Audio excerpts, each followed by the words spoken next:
আসসালামু আলাইকুম ওয়া রাহমাতুল্লাহ। প্রিয় দর্শক, মোতালেব হোসেন ওয়াহাবীর একটি বক্তব্য সোশ্যাল মিডিয়াতে ভেসে বেড়াচ্ছে, যার দরুন অনেকেই আমাকে অনুরোধ করেছেন এই বক্তব্যের জবাব দেওয়ার জন্য।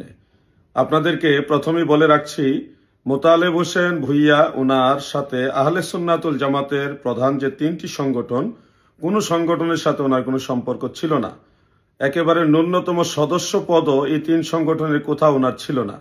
উনি দীর্ঘদিন সোনাকান্দা দরবারে ছিলেন এবং সেই দরবারের সাথে মতানৈক্য হওয়ার কারণে বা উনি একটা স্বার্থ হাসিল করতে চেয়েছিলেন অথবা কোনো ক্যারেক্টারগত সমস্যা ছিল, যার কারণে সোনাকান্দা দরবার থেকে ওনাকে বের করে দেওয়ার কারণে উনি কওমিদের সাথে গিয়ে মিক্স হয়েছে। এটা ওনার ব্যক্তিগত ব্যাপার, কিন্তু উনি কওমিদের সাথে মিক্স হয়ে বারবার মিথ্যাচারিতা করছেন, এমন এমন অভিযোগ সুন্নি জামাতের বিরুদ্ধে আনছেন যেগুলি অসত্য এবং চূড়ান্ত মিথ্যা। তো এই জন্য মাঝে মধ্যে আমরা জবাব দিই। এখন উনি সারা জীবন মিলাদ কিয়াম নিজেই করেছেন, এখন উনি বলতেছে মিলাদ কিয়াম নাজায়েজ প্রমাণ করবেন। ঠিক আছে মোতালেব হোসেন ভুইয়া সাহেব, আলাউদ্দিন জেহাদি বলছে আপনি কোথায় বসবেন বলেন, আপনি ঠিকানা দেন, তারিখ দেন এবং গণ্যমান্য ব্যক্তিদের মাধ্যমে আমাকে বলেন যে কোথায় যেতে হবে, আপনি কোথায় বসলে বা কোথায় গেলে আপনাকে পাওয়া যাবে সেটা শুধু বলেন, আমি কিতাবাদে নিয়ে সেখানে যেতে প্রস্তুত। আপনি ঠিকানা দেন, কোথায় যেতে হবে, গণ্যমান্য ব্যক্তিদের মাধ্যমে আমাকে বলুন যে এই জায়গায় যেতে হবে, আমি সেখানে যেতে প্রস্তুত। কবে যেতে হবে, কোথায় যেতে হবে বলেন। মিলাদ কিয়াম আল্লাহর হাবিবের মহব্বতে মুস্তাহাব হিসেবে আমরা করে থাকি, এটা প্রমাণ করার জন্য মোতালেব হোসেন ওয়াহাবী আপনাকে কোথায় গিয়ে ধরতে হবে বলেন। আপনি ঠিকানা দেন, আমি আপনার প্রস্তাব গ্রহণ করলাম। কোথায় যেতে হবে বলেন, আপনি, আমি প্রস্তুত। কোথায় যেতে হবে আপনি ঠিকানা দেন, আপনি যেখানে ঠিকানা দিবেন গণ্যমান্য ব্যক্তিদের উপস্থিতিতে সেখানে আমি যাব, আমি রেডি। প্রিয় দর্শক, আমরা সুন্নি মুসলমান, আমরা উগ্রবাদিতা পছন্দ করি না, আল্লাহর হাবিবের ভালোবাসা নিয়ে মিলাদ কিয়াম করি। আপনারা নিশ্চয়ই লক্ষ্য করেছেন, আমরা পূর্বেও বলেছিলাম এই মোতালেব হোসেন আগের থেকেই ওয়াহাবি ছিল, সে সুন্নি ছিল না, সুন্নির লেভেলদারি ছিল। তো আপনারা খেয়াল করেছেন যে এই মোতালেব হোসেন ওয়াহাবি নিজের মুখেই বলেছে, তার বক্তব্যের মধ্যে রয়েছে যে আমি পূর্বে হাফ ওয়াহাবি ছিলাম, এখন ফুল ওয়াহাবি হয়েছি। তাহলে আমরা যে সুন্নিরা যে কথাটা বলেছিলাম, আমাদের কথাটা ওনার জবান থেকে আপনারা স্বীকৃতি পেলেন। এবং আপনারা দেখেন উনি যে দ্বিমুখী, উনি একবার বলেছে যে উনি 20 বছর সুন্নি বা আগে সুন্নি ছিলেন, সুন্নি থেকে ওয়াহাবি হয়েছেন, আর এখন বলতেছেন আগে উনি সুন্নি ছিলেন না, হাফ ওয়াহাবি ছিলেন। তাহলে ওনার কথায় উনি প্রমাণিত হচ্ছে যে উনি মিথ্যাবাদী।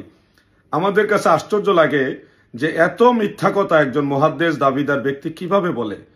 উনি আমাকে একটা বক্তব্য বললেন, আমাকে নাকি 29 মিনিট বুঝিয়েছে। নাউজুবিল্লাহ, আমার সাথে ওনার 29 মিনিট না কত মিনিট কথা হয়েছে এটা খেয়াল নেই, মিনিটটা আমার খেয়াল নেই। উনি একবার আমাকে লম্বা সময় ফোন করেছিলেন একটা বিষয়, সেটা হলো উনি বলেছিলেন যে খাজা মুঈনুদ্দিন চিশতি রহমাতুল্লাহ আলাই জান্নাতে যাবে কিনা গ্যারান্টি নাই। এই কথা প্রতিবাদ আমি ভিডিও বার্তা দিয়ে করেছিলাম। যারা আমার পুরাতন দর্শক আছেন আপনারা নিশ্চয় এটা জানেন। তো ওই সময় উনি আমাকে ফোন করে বলেছিলেন যে জেহাদি সাহেব আপনি আমার বিরুদ্ধে ভিডিও বানাইলেন, আসলে আমি এইভাবে বলতে চাইনি, এইটা এইভাবে হবে। আমিও বলেছিলাম যে আপনি কি খাজা মুঈনুদ্দিন চিশতিকে আল্লাহর ওলি মনে করেন না? তো উনি বলেছিলেন হ্যাঁ অবশ্যই ওলি আল্লাহ মনে করি। তাহলে কোরআন বলতেছে, আমি বলেছিলাম কোরআন বলতেছে আল্লাহর ওলিদের কোনো ভয় নাই, চিন্তা নাই, দুনিয়া ও আখিরাতে তাদের জন্য সুসংবাদ।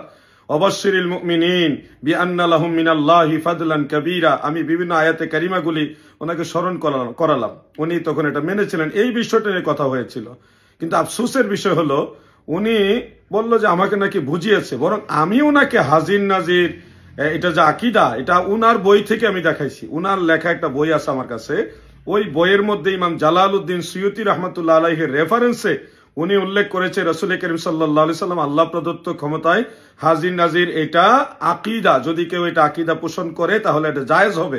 উনার বইয়ের মধ্যে এটা লেখা আছে, আমি এটা ওনাকে বুঝাইছি। আশ্চর্য বিষয় হলো যে এরা এত পরিমাণ মিথ্যা কথা কিভাবে বলে। আমি মাঝে মধ্যে চিন্তা করি ওনার বাপ মা কি ওনাকে সত্য কথা বলতে শিক্ষা দেননি? কথাটা যদিও একটু হার্ড, কিন্তু আমাদের মনের ভিতরে এগুলি জাগ্রত হচ্ছে। ওনার পারিবারিক শিক্ষার মধ্যে কি সত্য কথা বলা শিক্ষা দেননি? একটা বিষয়, উনি একটা দলে চলে গেছে, ওনার এই যাওয়াটাকে ঠিক করার জন্য এতগুলি মিথ্যা কথা বলতে হবে? মিথ্যা কেন বলবেন আপনি? মিথ্যা কথা কেন বলবেন? আপনি নূরের তৈরি আকীদা কি আকীদা না, এটা নিয়ে কি আপনার সাথে আমাদের ঝগড়া হয়েছিল যে এই কারণে আপনি ওয়াহাবিদের সাথে মিলিত হয়েছেন? আপনার সাথে ঝগড়া হয়েছে সোনাকান্দা দরবারে, আপনি বিরোধিতা করলে সোনাকান্দা দরবারের বিরোধিতা করবেন। আপনি সুন্নি জামাতের নবীজির নূর, নবীজির সালাতু সালাম, মিলাদ ক্যাম্প, এগুলির বিরোধিতা করার উদ্দেশ্য কি? আবার আমার নাম মেনশন করছেন কেন? আলাউদ্দিন জিহাদির নাম বেচলে ভাইরাল হওয়া যায়, তাই না? এগুলি মানুষ বুঝে। আর আমি একটা কথা বলতে চাই যে আমি বহু পীর মাশায়েখ, বয়োজ্যেষ্ঠ পীর মাশায়েখ যারা আমাদের আকাবির, তিনাদের সাথে আলোচনা করেছি। প্রায় সবাই আমাকে বলেছে মোতালেব হোসেন সে বেঈমান হয়ে মারা যাবে এবং সে মৃত্যুর পূর্বে পাগল হয়ে মারা যাবে, তার উপরে আল্লাহর লানত। এই কথাগুলি বড় বড় বুজুর্গ, আল্লাহর ওলি যারা, তারা বলেছে। আমি বলবো আপনি হেদায়েতের পথে আসতে পারবেন কিনা আমি জানি না, দোয়া করি আল্লাহ আপনাকে হেদায়েত দান করুক। অন্ততপক্ষে মিথ্যাচারিতা করবেন না। আর আপনি যেহেতু চ্যালেঞ্জ করেছেন, আপনি কোথায় বসবেন বা কোথায় যেতে হবে আপনি স্পষ্ট করে নির্ভরযোগ্য লোকের মাধ্যমে আমাকে ইনভাইট করেন, আমি যাব, আমি রেডি।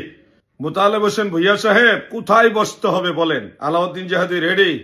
কোন জায়গায় আসতে হবে? নির্ভরযোগ্য লোকের মাধ্যমে আমাকে ইনভাইট করুন, আমি যাব, প্রস্তুত। আমি কোথায় যেতে হবে? আল্লাহর হাবিবের মিলাদুন্নবীর পক্ষে কথা বলার জন্য। আপনার বাড়িতে, ওকে, আপনার বাড়িতে যাওয়ার জন্য প্রস্তুত। আপনার মাদ্রাসায়, ওকে, সেখানে যেতে প্রস্তুত। কোন থানায় যেতে হবে, ওকে, কোথায় যেতে হবে আপনি সেটা বলুন।